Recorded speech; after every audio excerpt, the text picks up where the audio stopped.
آیتوں کے اندر اپنی بڑی بڑی عبادتوں کے ساتھ تجارت کو جوڑ کر کے بیان کیا ہے. بڑی بڑی عبادتوں کے ساتھ اللہ تبارک و تعالیٰ نے تجارت کا تذکرہ کیا. ابھی جو آیت کریمہ آپ کے سامنے پڑھی گئی کہ اللہ تبارک و تعالیٰ نے فرمایا کہ جب تم نماز سے فارغ ہو جاؤ فَإِذَا قُضِيَتِ الصَّلَاةُ فَانْتَشِرُوا فِي الْأَرْضِ، جب تم نماز سے فارغ ہو جاؤ تو تم زمین پر پھیل جاؤ اور اللہ کا فضل تلاش کرو، یعنی تجارت کرو، کاروبار کرو، بزنس کرو، بیوپار کرو. آپ ذرا غور کریں اس آیت کریمہ کے اندر اللہ تبارک و تعالیٰ نے نماز جیسی ایک عظیم ترین عبادت کے ساتھ تجارت کا تذکرہ کیا ہے. حضرات گرامی، اسی طریقے سے قرآن کریم کے ایک دوسرے مقام کے اندر اللہ تبارک و تعالیٰ نے حج جیسی عظیم ترین عبادت کے ساتھ تجارت کا تذکرہ کیا. اللہ تعالیٰ نے فرمایا قرآن کریم کے اندر کہ لَيْسَ عَلَيْكُمْ جُنَاحٌ أَن تَبْتَغُوا فَضْلًا مِّن رَّبِّكُمْ. اللہ اکبر. حج کرنے گئے، لَيْسَ عَلَيْكُمْ جُنَاحٌ، مناسک حج کی ادائیگی کر رہے ہیں.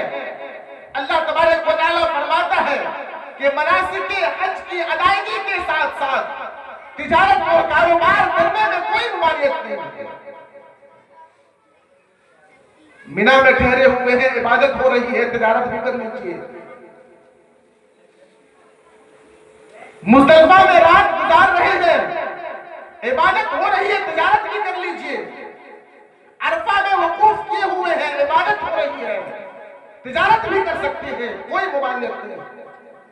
اور زمانے قدیم میں جب دور دراز سے حجاج مکہ اور مدینہ آیا کرتے تھے تو اپنے علاقے کی فیمس چیزوں کو لے کر کے آیا کرتے تھے. مثال کے طور پر اگر ہندوستان کے علی گڑھ سے کوئی حاجی حج کرنے جاتا تھا تو اپنے ساتھ علی گڑھ کے تالے لے کر کے چلے گئے.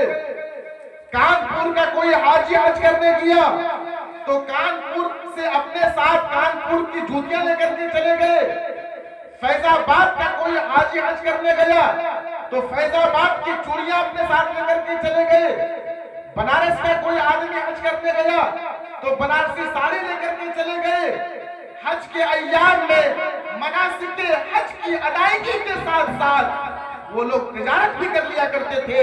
یہ اور بات ہے کہ آج کسٹم کے مسائل ہیں اور تجارت اور بزنس کے قوانین کچھ سخت ہو چکے ہیں اور اب جو ہے ایسا کرنا ممکن نہیں ہے. لیکن جب یہ ممکن تھا تب مسلمان جو ہے حج کے ادائیگی کے ساتھ ساتھ مناسک حج کی ادائیگی کے ساتھ ساتھ تجارت اور کاروبار بھی کر لیا کرتے تھے.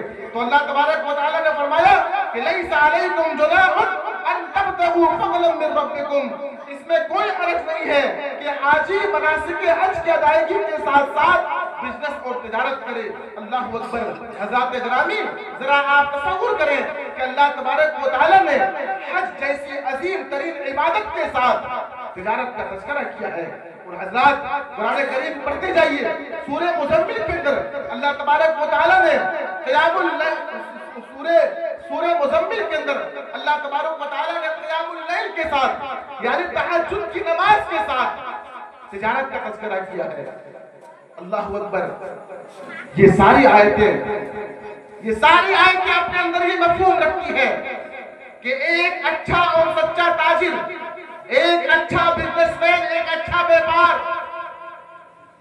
جو تجارت کرتا ہے دنیاوی منفعت کمانے کے لیے، اگر یہ تجار، یہ بزنس مین، یہ بیوپار اگر ایمانداری اور سچائی کے ساتھ اگر تجارت کرے تو ایسا تاجر اس مقام کو پا سکتا ہے، اس مقام اور مرتبے کو پا سکتا ہے جس مقام اور مرتبے کو ایک تہجد گزار پاتا ہے، جس مقام اور مرتبے کو ایک نفلی صدقہ و خیرات کرنے والا پاتا ہے، جس مقام اور مرتبے کو ایک نفلی روزے رکھنے والا پاتا ہے.